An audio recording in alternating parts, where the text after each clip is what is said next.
Hello friends, I'm Hussain Lahari. We are here for your biology class. Miss Aisha is here, so she will start her lecture right now. Can we start, Miss Aisha? Yes, sir, sure. Okay. Okay. Assalamualaikum, everyone. Hope you all are doing good.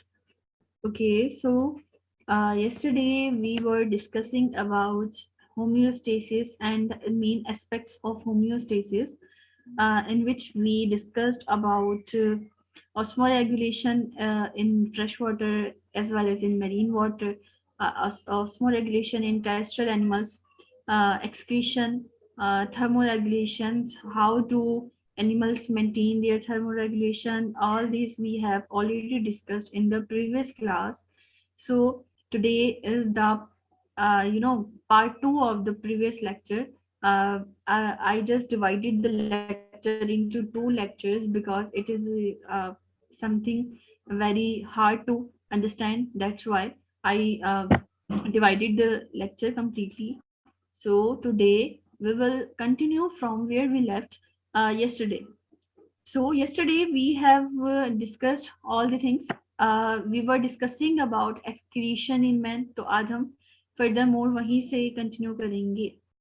So before starting the lecture, let me remind you that yesterday we have seen the human respiratory system, human urinary system, जिसके अंदर हमने main components पढ़े कि कितनी चीजें मिलकर एक complete हमारा यूरिनरी सिस्टम बनाती हैं. क्योंकि कल जब होम्योस्टेसिस के बारे में हम बात कर रहे थे, उसमें मैंने आपको बताया था कि होम्योस्टेसिस के कुछ ऐसे एस्पेक्ट्स हैं जो कि लाइफ सर्वाइविंग फंक्शंस के लिए बहुत ज़्यादा ज़रूरी हैं. हमारी बॉडी क्योंकि मुसलसल को किसी ना किसी एक्टिविटी में रहती है, तो हमारी बॉडी के अंदर उन तमाम मेटाबॉलिक एक्टिविटीज के नतीजे में बहुत सारी अननेसेसरी चीजें बनती हैं जो बॉडी को के लिए बेनिफिशियल भी नहीं है, और यूं समझ लें कि हमारी बॉडी के लिए फायदेमंद फायदा उससे कुछ नहीं है, अनवांटेड मटेरियल है. और उन अनवांटेड मटेरियल में हमेशा नाइट्रोजन पाया जाता है, इसीलिए हम उसको नाइट्रोजीनियस वेस्ट का नाम देते हैं कि जितना भी अनवांटेड मटेरियल है बॉडी का उसको आप नाइट्रोजीनियस वेस्ट कह सकते हैं. तो नाइट्रोजीनियस वेस्ट हमारे लिए किसी काम का नहीं होता. That's why our just we just expel it from our body to maintain our proper metabolic activities or cycles in our body. तो जो उन तमाम नाइट्रोजीनियस वेस्ट का बॉडी से एक्सपेल होना, इसको हम कहते हैं एक्सक्रीशन. एक्सक्रीशन में ही हम डिस्कस कर रहे थे excretion in planaria, excretion in cockroach, excretion in earthworm, जिसमें हमने देखा कि हर एक जानदार के अंदर एक प्रॉपर एक्सक्रीटरी सिस्टम होता है. ये जितने भी छोटे जानदार हैं लाइक कॉकरोच हो गया, या उनके अंदर ट्यूबुलर फॉर्म में एक्सक्रीटरी सिस्टम पाया जाता है. जैसे कॉकरोच के अंदर मेल्फिजन ट्यूब्स थी, जिसके जरिए से एक्सक्रीशन का एक्सक्रीटरी सिस्टम पूरा चलता जा रहा था. अर्थवर्म के अंदर हमने देखा था कि सेगमेंटेड बॉडी होती है अर्थवर्म की, जिसको हम कहते हैं मेटानेप्थ्रीडिया. उस मेटानेप्थ्रीडिया के अंदर एक प्रॉपर ट्यूब्यूलर एक्सक्रीटरी सिस्टम पाया जाता है, जिसमें एक ओपनिंग होती है नेफ्रोस्टोम, एक ओपनिंग होती है नेफ्रिडियोफोर. नेफ्रोस्टोम से सारा अनवांटेड मटेरियल बॉडी का एंटर होता है उस ट्यूब में, और फिर वो ट्यूब से गुजरता गुजरता गुजरता गुजरता एट लास्ट जिस पॉइंट से बॉडी से बाहर चला जाता है उस पॉइंट को हम कहते हैं नेफ्रिडियोफोर. ये वाली एक्सक्रीटरी सिस्टम पाई जाती है अर्थवर्म में. प्लेनेरिया के अंदर प्रॉपर यूं समझ लें कि प्लेनेरिया के अंदर जो है ना फ्लेम सेल्स पाए जाते हैं जो उसके साइड्स में लगे हुए थे. अगर आप कल का लेक्चर आपने सुना है, आपने देखा होगा प्लेनेरिया के स्ट्रक्चर में हमने ये बात की थी कि 3 किस्म के हमारे पास एक्सक्रीटरी प्रोडक्ट हैं. एक्सक्रीटरी प्रोडक्ट और भी बहुत सारे हैं, पर जो मेजर है ना वो 3 है. That is ammonia, urea and uric acid. और तीनों ही हमारे लिए फायदेमंद नहीं है, तो हम तीनों को एक्सक्रीट करते हैं. अब ये तीनों जो यूं समझ लें वेस्ट प्रोडक्ट है, हर एक जानदार अलग किस्म का वेस्ट प्रोडक्ट एक्सक्रीट करता है. जैसे मेजोरिटी मैमल्स हो गए या बर्ड्स वगैरह हो गए, या जो शेल्स एग देते हैं, शेल एग्स देते हैं, वो जानदार ज्यादातर यूरिक एसिड एक्सक्रीट करते हैं. तीनों तीनों की तीनों एक्सक्रीटरी सिस्टम से बिलोंग, मतलब एक्सक्रीटरी सिस्टम से बनने वाले वेस्ट है, पर तीनों की फॉर्म्स अलग हैं। जैसे अमोनिया गैस की फॉर्म में पाया जाता है, अमोनिया गैस है। यूरिया एक डाइल्यूटेड फॉर्म में पाया जाता है, यूरिन की फॉर्म में पाया जाता है। यूरिक एसिड सॉलिड होता है या पेस्ट की शक्ल में होता है। तो हर एक एक्सक्रीटरी प्रोडक्ट अलग किस्म का आएगा। जैसे फिशेस वगैरह, मेजॉरिटी एक्वेटिक एनिमल्स क्या एक्सक्रीट करते हैं, अमोनिया एक्सक्रीट करते हैं। और अमोनिया को एक्सक्रीट करने के लिए उसका डाइल्यूटेड फॉर्म में होना बहुत जरूरी है। तो हर एक तरीके का, मतलब हर जानदार का हमने कल पढ़ा था। तो आज हम जो मेन और मोस्ट इम्पोर्टेंटली जिस एक्सक्रीटरी सिस्टम की बात करने वाले हैं, वो है मेमेलियन एक्सक्रीटरी सिस्टम, यानी मैमल्स का। और आपको पता है मैमल्स के अंदर जो जानदार आते हैं वो सब के सब मेमोरी ग्लैंड्स रखते हैं, और उनके अलग अलग कैरेक्टरिस्टिक्स आप हम जब फर्दर पीछे पढ़ के आए हैं किंगडम एनिमेलिया के अंदर हमने जो है ना इसको डिस्कस किया था। तो आज हम पढ़ने वाले हैं मेमेलियन एक्सक्रीटरी सिस्टम। तो मेमेलियन एक्सक्रीटरी सिस्टम को पढ़ने से पहले मैं आपको एक चीज बताती चलूं कि कल हमने जब यूरिनरी सिस्टम पढ़ा था, उसमें हमने देखा था कि हमारा यूरिनरी सिस्टम 4 चीजों से बना हुआ है। Kidney, ureter, urinary bladder, and fourth one is urethra. इन 4 चीजों से एक कंप्लीट यूरिनरी सिस्टम हमारा बनता है। किडनी की जहां तक हम बात करेंगे, kidney is the most importantly osmoregulatory and excretory organ of our body. मतलब ऑस्मोरेगुलेशन भी करवा रहा है एज वेल एज एक्सक्रीशन भी करवा रहा है। किस तरीके से एक्सक्रीशन करवाता है? अमोनिया, आई मीन टू से यूरिया को या ब्लड को फिल्टर करके यूरिया बनाता है। ब्लड को फिल्टर करके यूरिन की शक्ल में पास आउट कर देता है। मैं आपको एक कॉन्सेप्ट क्लियर करना चाह रही हूँ कि हमारा जो मेन एक्सक्रीशन में काम आने वाले जो 2 ऑर्गन्स हैं, मेजर ऑर्गन्स, वो हमारे हैं 2। एक है हमारा लिवर, एक है हमारा किडनी। लिवर की जहां तक हम बात कर रहे हैं, तो लिवर का क्या काम है? लिवर अमोनिया को यूरिया में तब्दील कर देता है। ये भी हमने कल बात की थी कि ऐसा कैसे होता है। जब अमोनिया यानी NH3 कार्बन डाइऑक्साइड के साथ कंबाइन होगा, तो उसके नतीजे में जो कंपाउंड बनेगा उसको हम कहेंगे यूरिया। लिवर का काम है यूरिया बनाना। लिवर हमारा यूरिया बनाता है किसके जरिए? प्रोटीन्स को तोड़ के। मतलब प्रोटीन्स, क्योंकि हमने कल मैंने आपको बताया था कि लिवर जो है वो हमारा मेन मेटाबॉलिक सेंटर है। सारी मेटाबॉलिक एक्टिविटीज हमारी मेजर जो है वो लिवर के अंदर हो रही होती हैं। तो लिवर क्या करता है? प्रोटीन को जब तोड़ता है, उस नतीजे में अमोनिया बनता है NH3, जो कि हमारे लिए इंतहा से ज्यादा टॉक्सिक है, और हमारे सेल्स उसको फॉर अ सेकंड भी अपने अंदर नहीं रख सकते। तो लिवर क्या करता है?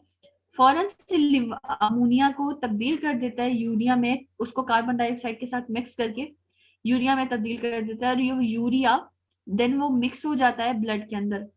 फिर वो ब्लड पूरी बॉडी के अंदर आपको पता है सर्कुलेट कर रहा होता है। तो उसी तरीके से ब्लड जाता है into the kidney for filtration.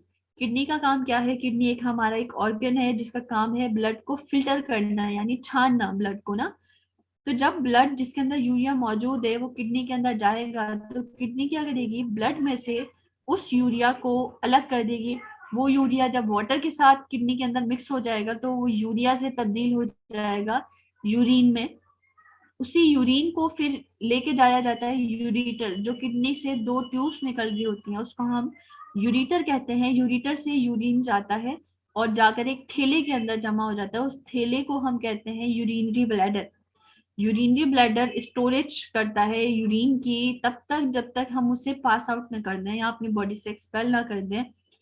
और एट लास्ट हमारे जो है यूरेथ्रा, वो ट्यूब है जिससे यूरिन एक्सक्रीट होगा, यानी तो ये एक प्रॉपर हमारा एक्सक्रीटरी सिस्टम है। तो इस पूरे एक्सक्रीटरी सिस्टम में जो मोस्ट इम्पॉर्टेंट काम करने वाला ऑर्गन है वो है किडनी, क्योंकि वो फिल्ट्रेशन कर रहा है जब तभी तो हमारे यूरिन बन रहा है। तो आज हम फर्दर पढ़ेंगे किडनी को, उसके रेगुलेटरी फंक्शंस, और किडनी किस तरीके से फिल्टर करती है इन चीजों को ना। तो उसको पढ़ते हैं। ओके, तो मैमेलियन एक्सक्रीटरी सिस्टम की अगर हम बात कर रहे हैं, तो इसमें आता है renal artery, renal vein.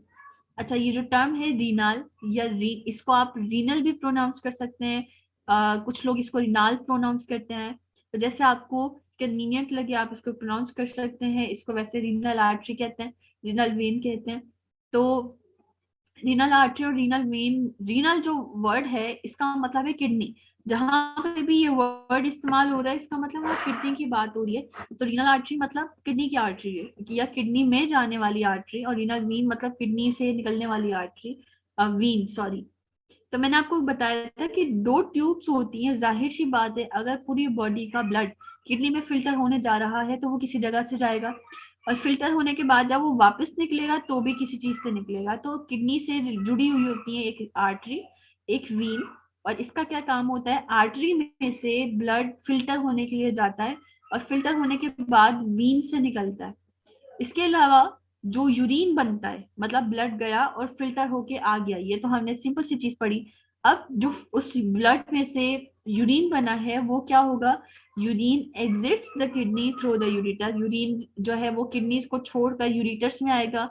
Ureters दो ट्यूब्स हैं, आपको मैंने अभी अभी बताया। वो यूरिटर्स दोनों की दोनों किडनी में से निकल कर किस में जा रही है, enter the urinary bladder. Urinary bladder एक थैला है जिसके अंदर यूरिन जमा होता है। उसके अंदर हमारा यूरिन जमा होने के बाद यूरिन लीव्स द बॉडी विया द यूरेथ्रा।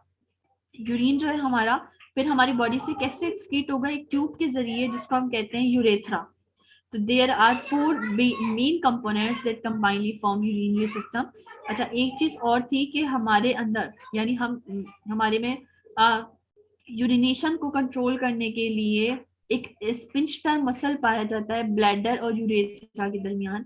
ब्लैडर हमने पीछे देखा, ब्लैडर हम कह सकते हैं एक थैला, और उसके साथ ही ट्यूब निकल रही है। तो उस ब्लैडर और उस ट्यूब के दरमियान एक मसल पाया जाता है, उसका हम स्पिंस्टर मसल कहते हैं। इसका काम क्या है, ये मसल जब कॉन्ट्रैक्ट होता है तो यूरिनेशन होती है, जब रिलैक्स हो जाता है तो यूरिनेशन रुक जाती है। यानी इस मसल का काम है हमारे यूरिनेशन को कंट्रोल करना।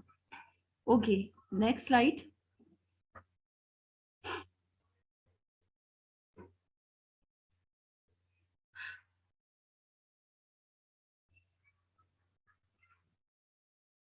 Next slide. Okay, thank you. Okay, यहाँ पे अगर आप देखेंगे बजाहिर तो एक ह्यूमन किडनी को अगर सी सेक्शन मतलब उसको बीच में से आप ट्रांसफर सेक्शन करके देखेंगे तो वो कुछ इस तरीके की नजर आती है। यहाँ पर बहुत जनरल सी एक जो है ना सिंपल सी चीज है कि किडनी के सबसे ऊपर वाले पार्ट को हम कह रहे हैं, किडनी के ऊपर एक मेम्ब्रेन कवर होती है, उसको हम कहते हैं पेरिटोनियम। पेरिटोनियम के अंदर अगर आप देखोगे तो एक पार्ट है बिल्कुल अपर पार्ट, उसको हम कॉर्टेक्स कहते हैं। उसके अंदर वाले पार्ट को हम कहते हैं रीनल मेड्यूला। मेड्यूला आप देख सकते हो, यहाँ पर दो एरोज लगाए हुए हैं। आप किडनी में अगर देखें, ये इतना जो एरिया है ये कहलाता है रीनल कॉर्टेक्स, और ये जो पूरा एरिया आगे वाला जो थोड़ा बड़ा एरो है ये रीनल मेड्यूला है। रीनल पेल्विस हम कहते हैं ये वाला एरिया जहां पर से इन यूरिन मतलब जाएगा फर्दर मोर नीचे, और इस रीनल पेल्विस से यूरिन जिस ट्यूब में चला जाएगा या जिस ट्यूब के जरिए चला जाएगा उसको हम कहेंगे यूरिटर। यहाँ पर आपको रेड कलर की जो स्ट्रक्चर में नजर आ रहा है दिस इज आर्टरी जिससे ब्लड एंटर हो रहा है, एंड द फ्लोजी वन ये जो ब्लू कलर की है इसको हम रीनल मीन कहते हैं जिससे ब्लड एग्जिट करेगा किडनी से। Okay, next.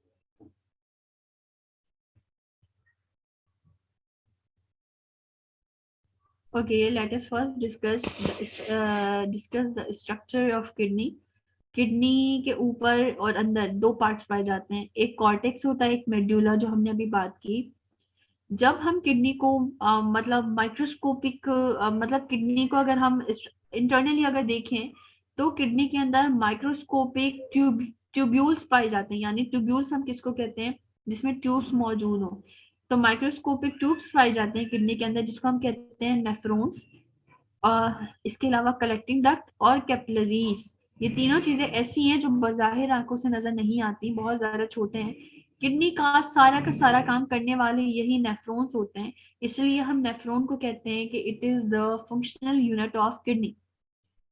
इसके अलावा किडनी के अंदर पेल्विस है। पेल्विस वो एरिया है जहां से सारी नेफ्रॉन का यूरिन जमा होकर यूरिटर के अंदर जाएगा। Okay, next slide.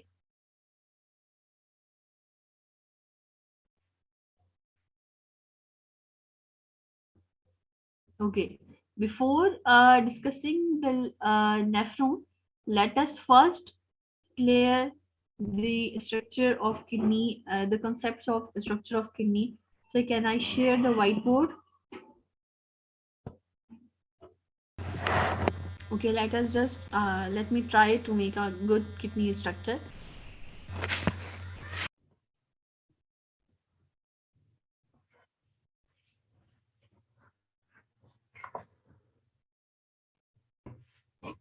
Okay.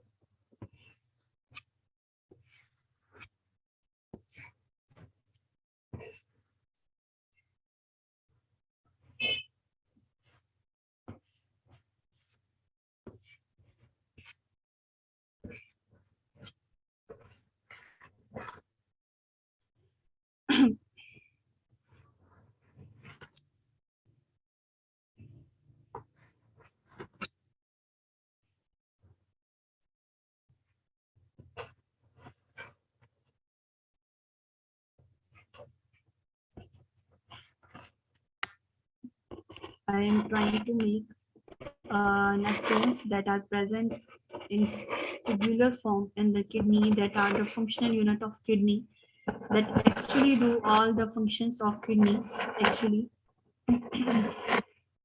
So let me first clarify that the membrane that covers the kidney, you can see a capsule, or the membrane that is enclosing the kidney is peritoneum.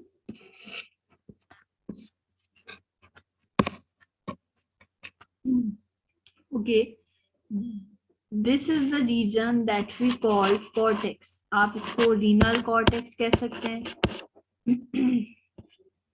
Okay, ये जो ये वाला exactly reason है, ये पूरा का पूरा reason, इसको हम कहते हैं मेड्यूला.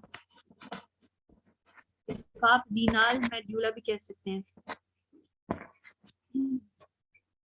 इसमें ये जो आपको कोन शेप्ड स्ट्रक्चर्स नजर आ रहे थे जो मैंने पहले बनाए थे, in actually in cone shaped structures को हम कहते हैं pyramids.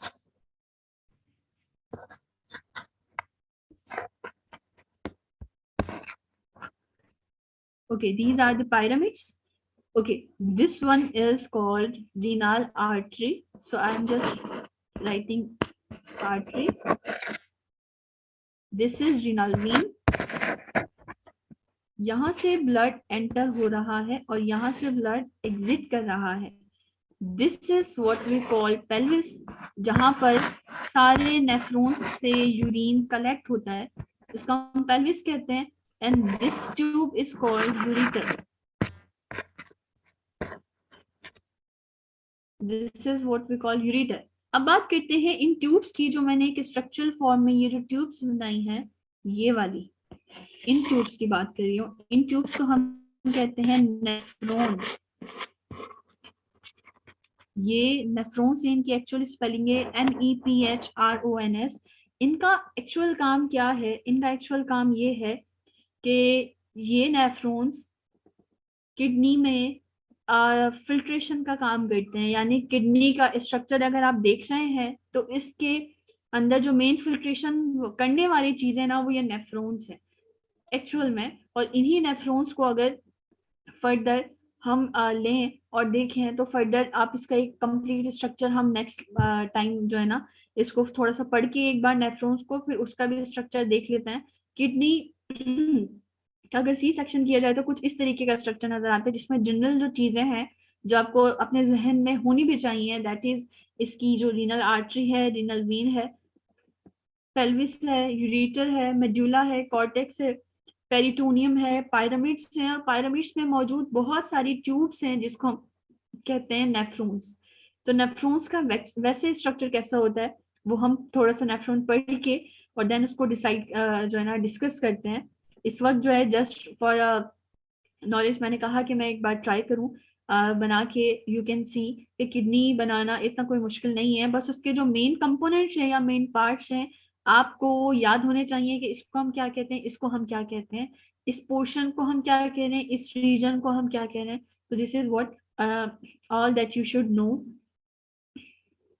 So let's just stop screen sharing. Sir, can you please share the slides?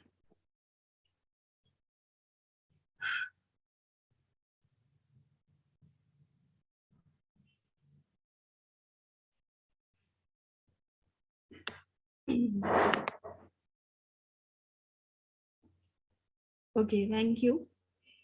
यहाँ पर अगर आप स्ट्रक्चर देख रहे हैं, ये स्ट्रक्चर कौन सा है, अगर आप थोड़ा सा गौर करेंगे, this is renal cortex.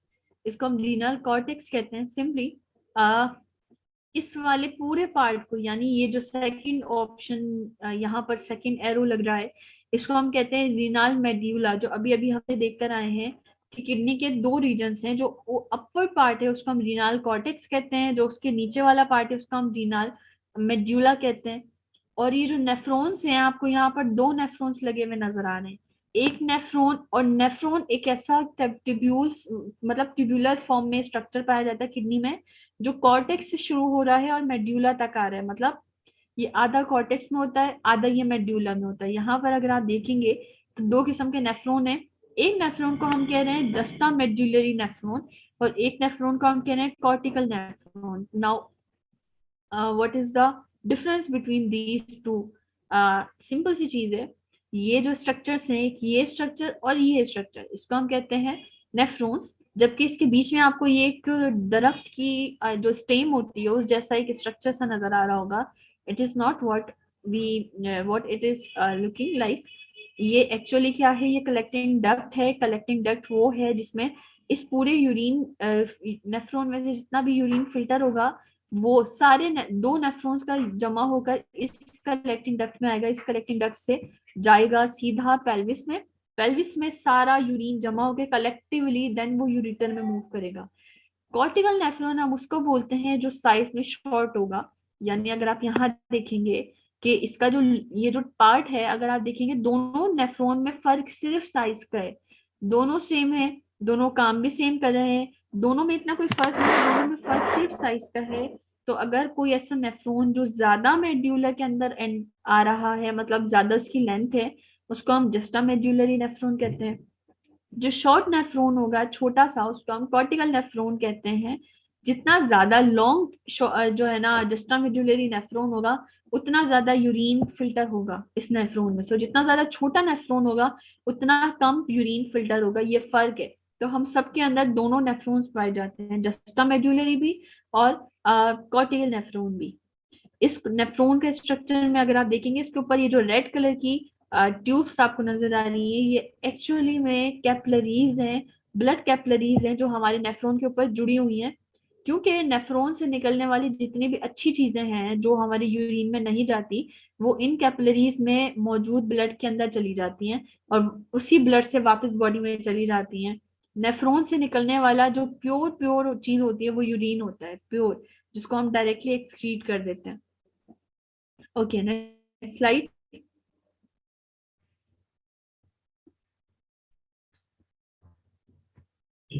Okay, here you can see a complete structure of a nephron. Let's just start the nephron from the first part, that is glomerulus. इसको आप बोमेन कैप्सूल कह सकते हैं. You can see. अच्छा, nephron का structure समझने के लिए आपको थोड़ा फोकस करना पड़ेगा एक्चुअल चीजों पर. अगर आप देखेंगे ये जो बॉल लाइक या कप लाइक स्ट्रक्चर है, इसको हम कहते हैं बोमेन कैप्सूल. नेफ्रॉन के अंदर मौजूद चार पार्ट्स हैं, जो बेसिक चार पार्ट्स हैं, मतलब जो आपको एनी हाउ हमेशा एक नेफ्रॉन बनाने के लिए आपको उसके चार पार्ट्स क्लियर कट याद होने चाहिए. सबसे पहला पार्ट ये जो बोमेन कैप्सूल है, इसको हम कहते हैं, इस पार्ट को हम कहते हैं बोमेन कैप्सूल. बोमेन कैप्सूल के बाद आने वाली जो ट्यूब्स हैं, इसको हम कहते हैं proximal convoluted tubule. Proximal convoluted tubule से नीचे की तरफ एक लॉन्ग सी ट्यूब जा रही है, नीचे की तरफ घूमकर जो वापस ऊपर आ रही है, इसको हम कहते हैं loop of Henle. Loop of Henle क्योंकि पहले नीचे जा रहा है देन घूम के ऊपर आ रहा है, तो जब ये नीचे जा रहा है उसको हम कह रहे हैं डिसेंडिंग लूप ऑफ हेनल, और जो घूमकर ऊपर जा रहा है उसको हम कह रहे हैं असेंडिंग लूप ऑफ हेनल।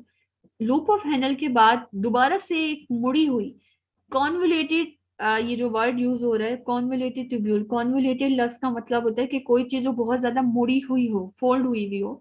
तो आप इस ट्यूब को देखेंगे, ये ट्यूब बहुत ज्यादा फोल्ड हुई हुई है। इस ट्यूब को हम कहते हैं डिस्टल कॉन्वोल्यूटेड ट्यूब्यूल। इस डिस्टल कॉन्वोल्यूटेड ट्यूब्यूल से देन आगे जाकर एक लॉन्ग पाइपलाइन स्ट्रक्चर आता है, इसको हम कहते हैं कलेक्टिंग डक्ट, जो हमने अभी पीछे वाली डायग्राम में भी देखा। इस कलेक्टिंग डक्ट में यूरिन जाके सीधा चला जाता है। इसको हम और यहाँ पर अगर आप देख रहे हैं सिंपली दो जो है ना आर्टरीज लगी हुई है एक तरीके से। ये जो रेड कलर की है जो इसके अंदर एंटर हो रही है, इसको आप कहते हैं एफरेंट आर्ट्रियोल, मतलब जिससे ब्लड नेफ्रॉन के अंदर जा रहा है। और पूरे नेफ्रॉन से गुजर के नेफ्रॉन जिस ये कैपिलरी जिस जगह से बाहर निकल रही है, इसको हम कहते हैं इफरेंट आर्ट्रियोल। तो एफरेंट आर्ट्रियोल और इफरेंट आर्ट्रियोल दो ओपनिंग्स हैं, एक से ब्लड नेफ्रॉन में जा रहा है, एक से ब्लड नेफ्रॉन से आएगा। रही बात यहाँ पर ये रेड और ब्लू कलर की, ये जो रेड वाला है ये एरिया जो है ये रीनल कॉर्टेक्स है, ये एरिया रीनल वीन है। ये जो रेड वाला है इसी को ही हम आर्टरी कह रहे हैं, ये जो ब्लू वाला है इसको वीन कह रहे हैं, जिससे ब्लड वापस फर्दर जाएगा। इस नेफ्रॉन को क्योंकि यहाँ पर थोड़ा कॉम्प्लिकेटेड स्ट्रक्चर नजर आ रहा है, तो एक बार इसका हम वैसे स्ट्रक्चर बना के देख लेते हैं कि ये किस तरीके का होता है बजाहिर देखने में, ताकि फर्दर हमें इसको पढ़ने में आसानी हो। तो I am sharing a screen.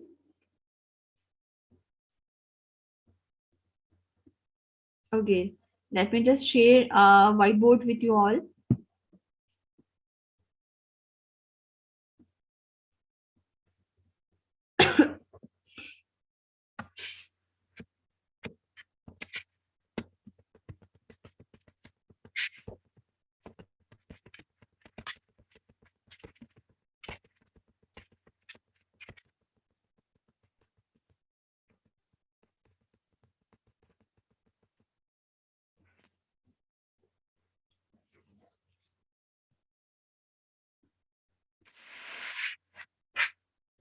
Okay,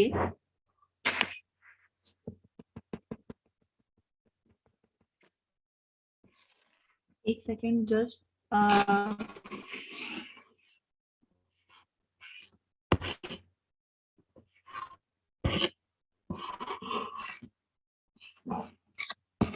यहाँ पे ये जो पायरामिड्स हैं इनमें लगे हुए बहुत सारे नेफ्रॉन्स हैं इस तरीके से।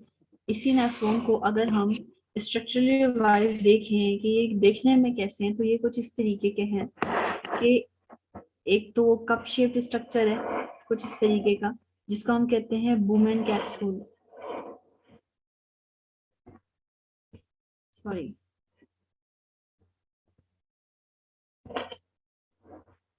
इसको हम कहते हैं बुमेन कैप्सूल। कुछ इस तरीके का होता है दिखने में, यहाँ से यूं जाएगा। देन एक कॉन्वोल्यूटेड सी ट्यूब्यूल आती है जिसको हम कहते हैं proximal convoluted tubule.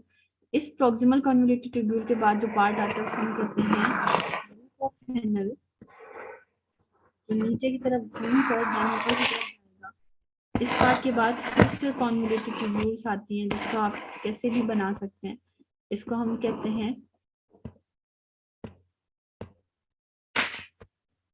distal convoluted tubule, and after the distal convoluted tubule there is a long rope that we call this collecting duct। Collecting duct में सारे नेफ्रॉन से बना हुआ जो भी यूं समझ लें कि यूरिन है वो जाता है सीधा into the ureter, into the ureter। so यहाँ पर अगर आप देखें इस वाले पार्ट को हम कहते हैं बुमेन कैप्सूल, इस वाले पार्ट को हम कहते हैं प्रॉक्सिमल कॉन्वोल्यूटेड ट्यूब्यूल। ये जो यू शेप्ड स्ट्रक्चर है इसको हम कहते हैं लूप ऑफ हेनल पूरे को, इसको हम कहते हैं डिस्टल कॉन्वोल्यूटेड ट्यूब्यूल। तो ये जो चार पार्ट्स हैं ये आपको याद होने चाहिए, ये किडनी के बहुत इंपॉर्टेंट पार्ट, नेफ्रॉन के बहुत इंपॉर्टेंट पार्ट्स हैं। इनका नाम थोड़ा लेंदी इसलिए मैं लिख नहीं रही। And this is what we call collecting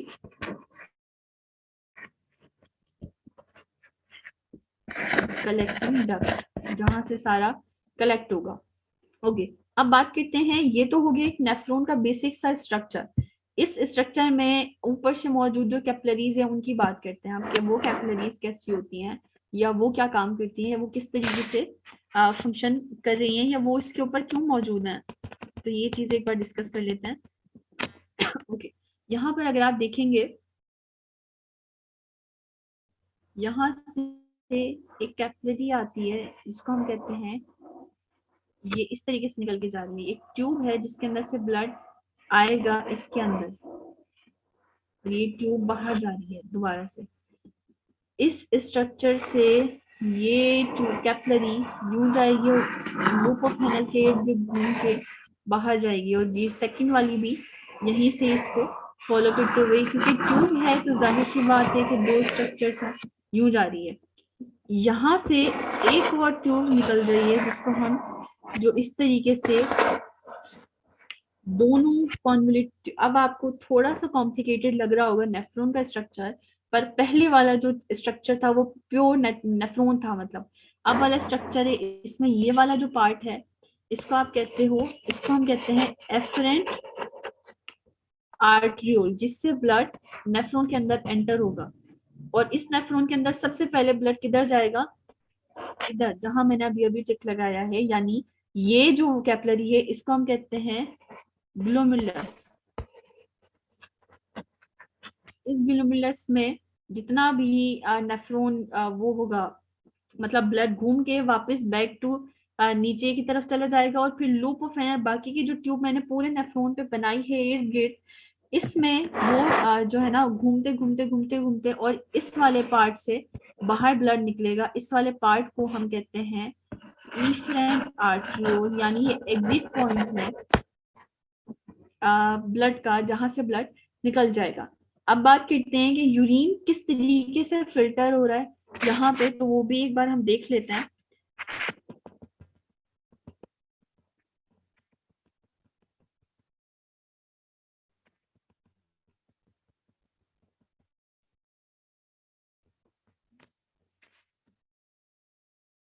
okay, अगर हम यूरिन की बात करें, इसको मैं थोड़ा सा वाइट बना रही हूँ, इसलिए मैंने उसको रेस किया है।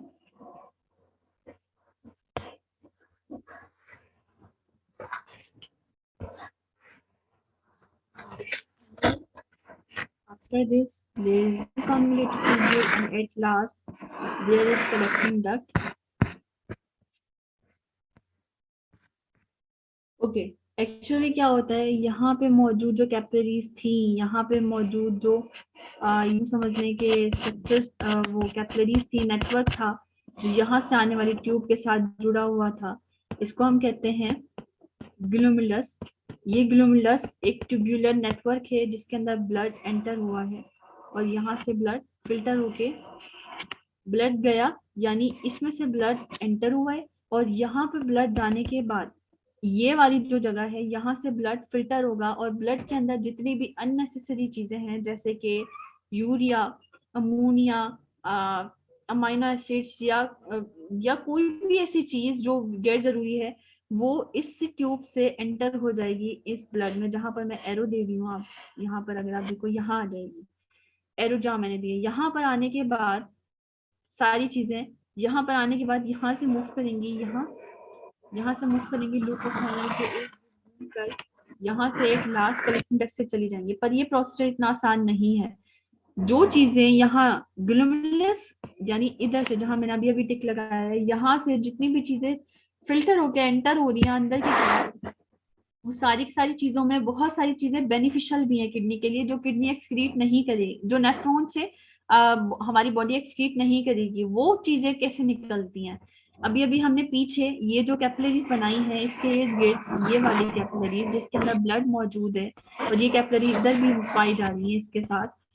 इसका, इन कैपिलरीज का होने का मकसद क्या है, इसका मकसद ये है कि इधर से जितनी भी चीजें नेफ्रॉन से जो गुजर के जा रही हैं, और जितनी भी अच्छी चीजें हैं वो मिक्स हो जाएंगी, यानी वो नेफ्रॉन से रीएब्जॉर्ब कर ली जाएंगी, यानी वापस ले ली जाएंगी, ताकि वो हमारी बॉडी से एक्सक्रीट नहीं हो और हमारी बॉडी को किसी भी चीज की कमी ना हो। जैसे यहाँ पर से रीएब्जॉर्प्शन ऑफ वाटर होती है और भी न्यूट्रिएंट्स रीएब्जॉर्ब होके इस ब्लड की कैपिलरी में, ब्लड के अंदर मिक्स हो जाते हैं।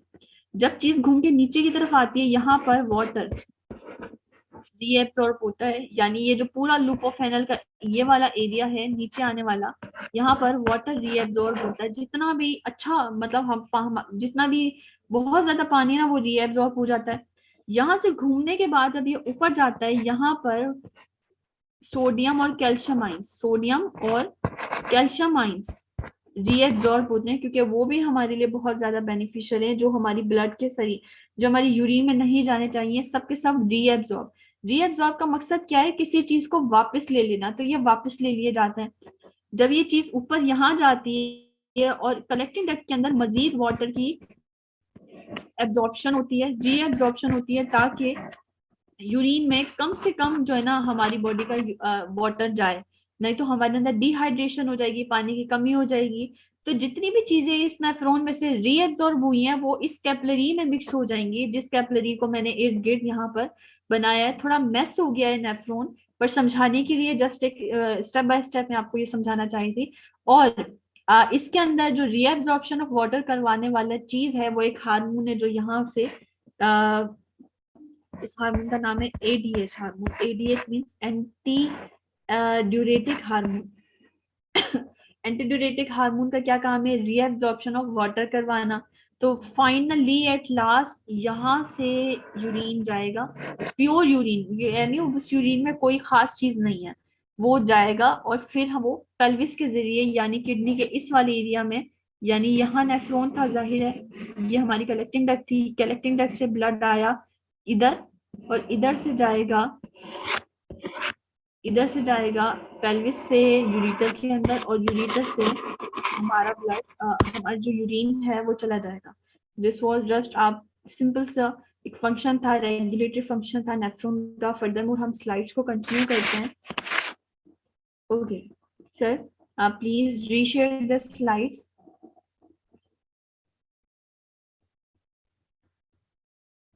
Okay, here we were discussing the nephron structures। यहाँ पर हमने वही चीज देखी सिमिलर जो हमने पीछे देखी, यहाँ पर थोड़ी मिक्स हुई भी है, वहाँ पे थोड़ा अलग करके बना लिया।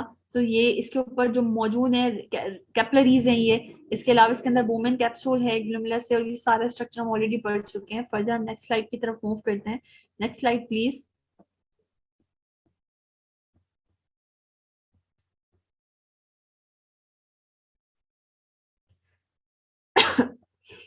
ओके, फंक्शंस ऑफ नेफ्रॉन की बात करें, सबसे पहला जो मेन फंक्शन है नेफ्रॉन का वो है उसकी फिल्ट्रेशन ऑफ ब्लड। क्योंकि अभी अभी हमने बात की कि नेफ्रॉन का क्या काम है, फिल्टर करता है ब्लड को। कहाँ पर फिल्टर करता है ब्लड को? यहाँ पर अगर आप देखेंगे,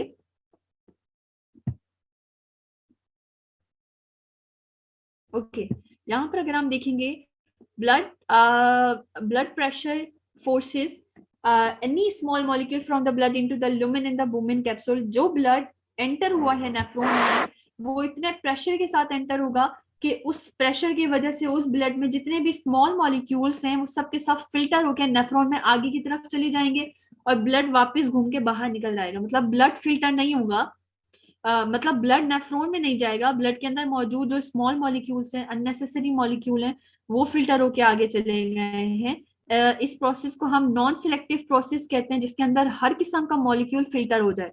ठीक है, फिल्टर कौन कौन सी चीजें होती हैं? वाटर, यूरिया, सॉल्ट, ग्लूकोज, कुछ विटामिन, ये सारी की सारी चीजें जो है वो फिल्टर होके नेफ्रॉन में अंदर चली जाती है, नेफ्रॉन के अंदर एंटर हो जाती हैं। नेफ्रॉन के अंदर एंटर होते ही हम इन तमाम चीजों को कहते हैं फिल्ट्रेट। आप इसको फिल्ट्रेट कह सकते हो, जो फिल्टर होने के बाद बनी है। Okay, next slide. Next slide please. Okay, the second function of nephron is secretion. Secretion किस चीज की? सिक्रेशन देखें, substances are transported into the filtrate, यानी जितने भी सब्सटेंसेस ब्लड से मिले थे अब उसको हम क्या कहेंगे? फिल्ट्रेट कहेंगे। फिर क्या होगा? ये फिल्ट्रेट आगे जाकर सिक्रेट, मतलब और सिक्रेशन होगी। वो कहाँ सिक्रेशन का प्रोसेस किधर होता है? सिक्रेट लफ्ज का मतलब क्या है? सिक्रेट का मकसद है किसी चीज का सिक्रेट होना यानी बनना, या किसी चीज का प्रोड्यूस होना, तो ये सिक्रेशन का प्रोसेस कहाँ होगा? प्रॉक्सिमल और डिस्टल कॉन्वोल्यूटेड ट्यूब्यूल में होगा क्या? Simply a very selective process जिसके अंदर पैसिव और एक्टिव ट्रांसपोर्ट होता है। अब मेरा बताने का मकसद ये है, देखिए एफरेंट आर्टरियोल से जो ब्लड गया है, सबसे पहले वो ब्लड गया है बोमेन कैप्सूल में जिसमें वो फिल्टर हुआ है। फिल्टर कैसे हुआ है? बोमेन कैप्सूल के अंदर जाल बिछा हुआ था, यानी एक जाल होता है, नेटवर्क होता है, उसको हम कहते हैं ग्लोमुलस। उसके अंदर से स्मॉल मॉलिक्यूल अंदर चले गए हैं नेफ्रॉन में, बाकी का ब्लड घूम के वापस आ गया है। जो ब्लड वापस घूमकर कैपिलरीज के अंदर इर्द गिर्द मौजूद होगा, उस ब्लड में कुछ ना कुछ ऐसी चीजें रह जाएंगी जो कि ग्लोमुलस में फिल्टर नहीं हो सकी। वो चीजें फिर ब्लड क्या करेगा? ब्लड में से वो वैसे ही फिल्टर हो जाएंगे। मतलब असल फिल्ट्रेशन का प्रोसेस तो बोमेन कैप्सूल में हो रहेगा जो कप लाइक स्ट्रक्चर है, पर यहाँ पर क्या होगा? जो भी अननेसेसरी चीजें रह गई हैं जो कि फिल्टर होना चाहिए, वो क्या होगी?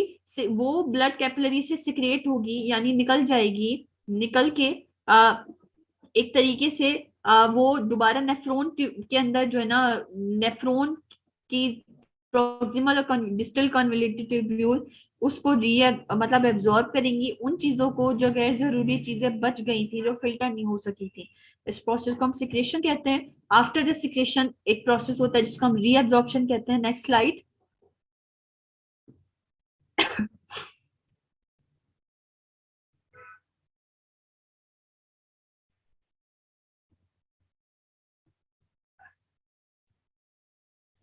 ओके, रीएब्जॉर्प्शन हम कह सकते हैं कि कुछ फिल्ट्रेट में ऐसी चीजें हैं जो हमारे ब्लड के लिए बहुत जरूरी हैं, या यूं हमारी बॉडी के लिए बहुत जरूरी हैं। जैसे उनमें आ जाता है शुगर, विटामिन, ऑर्गेनिक न्यूट्रिएंट्स, पानी यानी वाटर।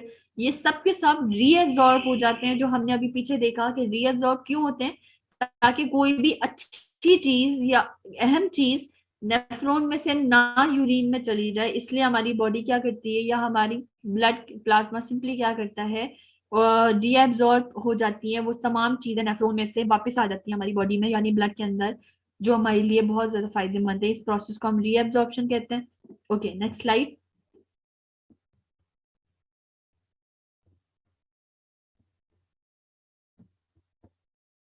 यहाँ पर अगर आप देखेंगे एक प्रॉपर स्ट्रक्चर फंक्शन दिखाया गया है नेफ्रॉन का। यहाँ पर आप सबसे पहले हम बात करते हैं, ये यहाँ से ना रेड जो कैपिलरीज है बोमेन कैप्सूल में एंटर हो रहा है। बोमेन कैप्सूल में ब्लड हुआ फिल्टर और अंदर बहुत सारी चीजें गई हैं।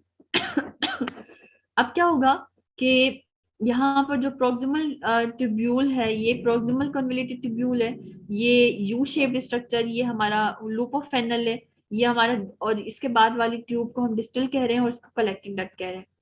सब जगह पर अगर आप देखेंगे यहाँ पर क्या हो रही है, रीअब्जॉर्प्शन हो रही है वाटर की, पोटेशियम आइंस की, और जो चीजें रह गई थी जो नहीं एक तरीके से वो हो सकी, वो इस प्रोक्सिमल कन्वोल्यूटेड ट्यूब्यूल के अंदर सिक्रेट की जाएंगी, मतलब जाएंगी।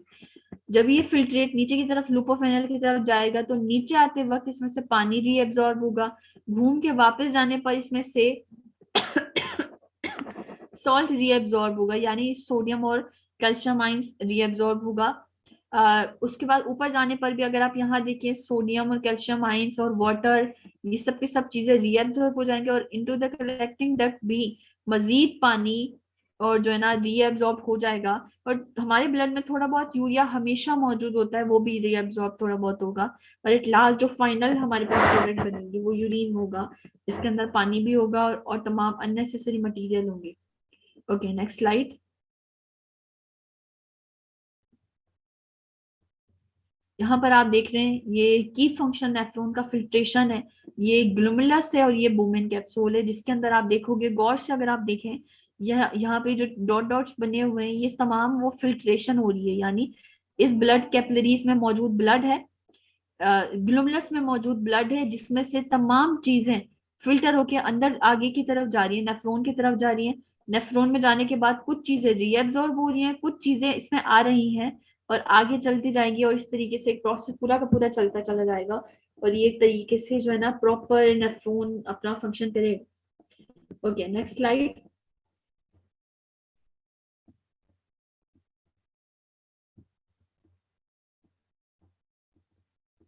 ओके यहाँ पर सेम सिमिलर वही चीज है कि कितना वाटर कितने कितने मतलब किडनी कितने कंसंट्रेशन के जो है ना यूरिन बनाती है। तो यहाँ पर उसका स्ट्रक्चर एक तरीके से दिया गया है कि कितने परसेंट और फाइनल जाकर कितना लीटर हमारी यूरिन बनता है और कितनी चीजें वो होती हैं। यहाँ पर जैसे वही सेम प्रोसीजर है कि 300 400 यानी कितने मॉलिक्यूल्स ऑफ वाटर एक्सक्रीट हो रहे हैं या सिक्रिएट हो रहे हैं या रीएब्जॉर्ब हो रहे हैं, उसके बारे में हैगा एक पूरा प्रॉपर जनरल सा डायग्राम।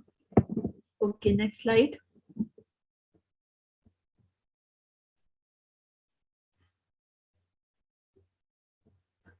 यहाँ पर एक और जो है ना सॉल्यूट कंसंट्रेशन के तौर पे एक डायग्राम दी गई है। इसको हम ऑलरेडी प्रीवियस डायग्राम में डिस्कस कर चुके हैं, तो इसको हम स्किप कर रहे हैं। We will move to the next slide.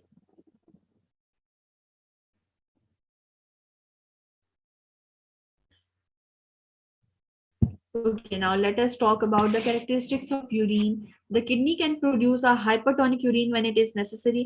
Kidney एक हाइपरटोनिक यूरिन प्रोड्यूस कर सकती है जब जरूरत हो।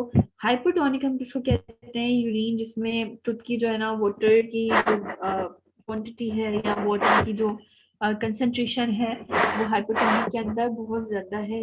तो और नॉर्मली तौर पे क्या होता है, किडनी हाइपरटोनिक यूरिन भी एक्सक्रीट कर सकती है। हाइपरटोनिक वो होता है जिसमें वाटर कंसंट्रेशन ज्यादा हो जाए, ज्यादा पानी आने की वजह से ज्यादा कंसंट्रेशन हो जाए। हाइपरटोनिक के अंदर कंसंट्रेशन लो हो जाती है क्योंकि सारा का सारा पानी बाहर की तरफ एक्सक्रीट हो जाता है नॉर्मली।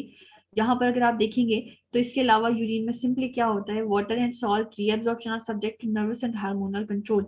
हमारे यूरिन में से वाटर का और सॉल्ट का रीअब्जॉर्ब होना कौन करवाता है? हमारा नर्वस और हार्मोनल कंट्रोल जो भी सिस्टम है हमारा, वो ही प्रॉपर फंक्शन करवाते हैं, यानी तमाम जरूरी चीजों को रीएब्जॉर्ब कर लेते हैं।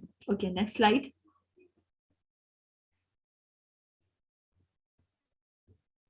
एंड एडीएच हार्मोन कौन सा? एडीएच हार्मोन एक जो है ना, यूं समझ ले सॉल्यूट कंसंट्रेशन को कंट्रोल करने वाला एक हार्मोन है जो कि रिलीज किया जाता है। एडीएच की फुल फॉर्म है एंटी ड्यूरेटिक हार्मोन। इसमें सिंपली क्या होता है, makes the transport epithelium of the distal tubule and the collecting duct more permeable to water. मतलब ये वाटर की रीअब्जॉर्प्शन को बढ़ाता है ताकि ज्यादा बेहतर तरीके से और ज्यादा से ज्यादा पानी रीअब्जॉर्ब हो सके। Alcohol inhibit production of ADH. अगर कोई इंसान अल्कोहल मतलब एडिक्टेड है तो उसके अंदर एडीएच हार्मोन की जो है ओके उसके अंदर एडीएच हार्मोन की जो मिकदार है वो बहुत ज्यादा लो हो जाती है। Okay next slide.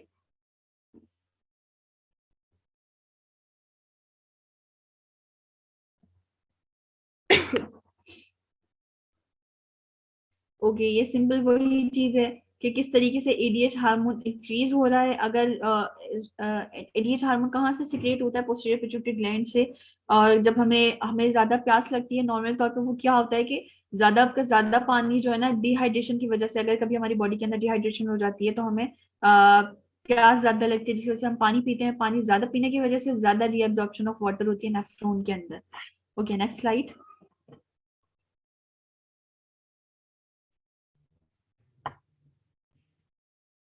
Okay evolution of the kidney vertebrates में सिंपल सी सेम चीज है। सबसे पहले जो किडनी पाई गई थी वर्टिब्रेट्स के अंदर वो फ्रेश वाटर फिशेस में पाई गई थी। फिश, एम्फीबियंस, रेप्टाइल्स सबके अंदर किडनी जो है वो प्रोड्यूस करती है यूरिन जो कि आइसोटोनिक और हाइपोटोनिक होता है to the body fluid. Isotonic, hypotonic और हाइपोटोनिक कंडीशन हमने कल पढ़ी थी। जबकि टेरेस्ट्रियल रेप्टाइल्स जो है वो एब्जॉर्ब वाटर कर सकते हैं। इन क्लोका क्लोका हम कहते हैं जो स्टोरेज ऑर्गन है जिसके अंदर स्टोरेज होती है एक्सक्रीटरी प्रोडक्ट्स की। Next slide.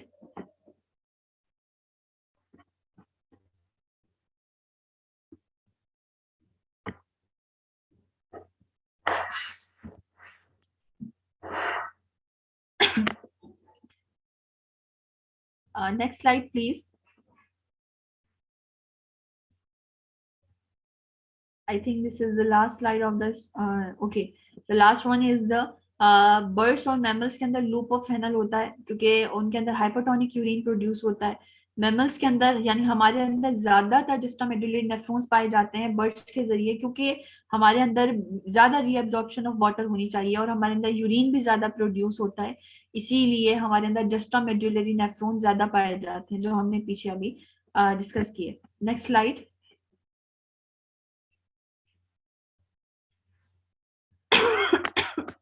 Okay, learners. So this was all about excretion in mammals, yeah, human beings, yeah, all the vertebrates. So I hope you all just got the lecture. If you have any query, you can ask. We will definitely come tomorrow with another lecture. Till then, take care. Allah Hafiz.